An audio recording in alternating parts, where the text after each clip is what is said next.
With Mr. Review, we spring into action with breaking reviews. Hello, friends. We're talking about the interaction amongst the branches. Government in trees. Ha! Well, we're looking at the Congress, and we're really looking today at the structure of Congress and how its powers and functions affect policymaking. Policymaking is really just the art of writing laws, getting things done. This is what our Congress does. They write laws. They affect policy. But those policies and policymaking is affected by its size, its powers. Oh, we'll talk a little bit about that. Let's not forget there are certain constitutional responsibilities of our Congress. Did you realize that if the Congress wants to raise taxes, raise revenue bills, it must initiate in the House of Representatives? This is a constitutional responsibility.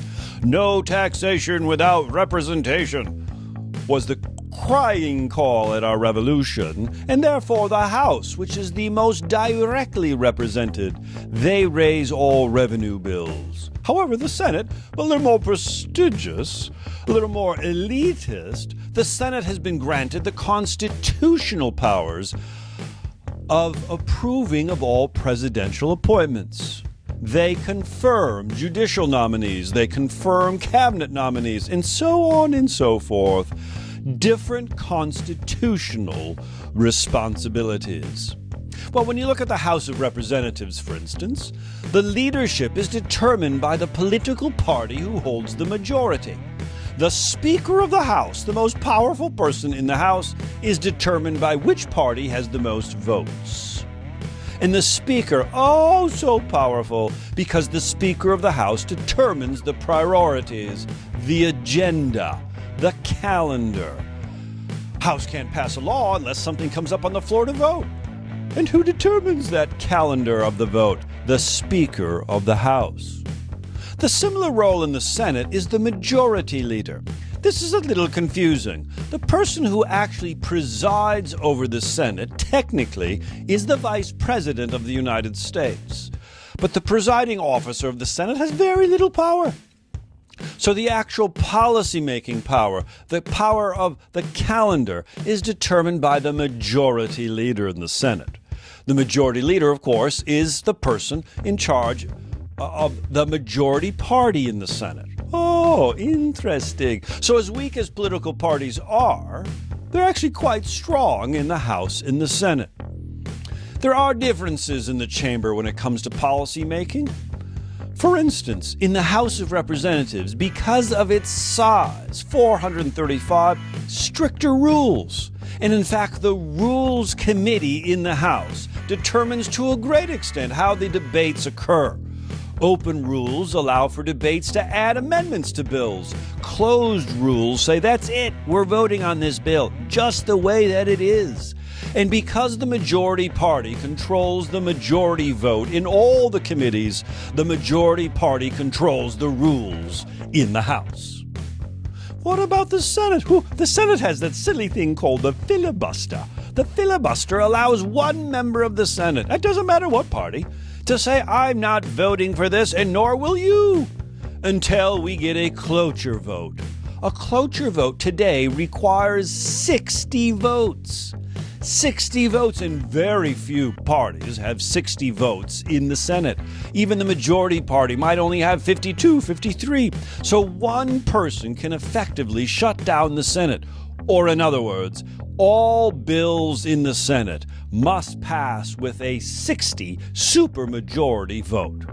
Now, there have been some exceptions on this. They've changed the rules in the Senate, no longer allowing filibusters on certain judicial nominees like district court judges and so on. This is a bit of a little creep into the idea, or crack, I might add, that the filibuster might be going away someday. One of the largest tasks of our Congress, however, is the budget. And the budget today is close to $5 trillion. And of that $5 trillion, most of it, you heard me, most of it are what we call entitlements. Entitlements would be the types of things the government doesn't even vote on anymore. Social Security, Medicare, Medicaid, A majority of the federal budget are entitlements. These are what we call mandatory expenses. They don't pull this back each year or vote on changing the amounts. No, these are mandatory payments. That discretionary part of the budget each year where the Congress votes on, well, what should we add, what should we take away? The discretionary numbers, a very small percentage of the entire federal budget. There's also this strange thing called a pork barrel. Some of you might know it as an earmark, or some of you may not know it at all.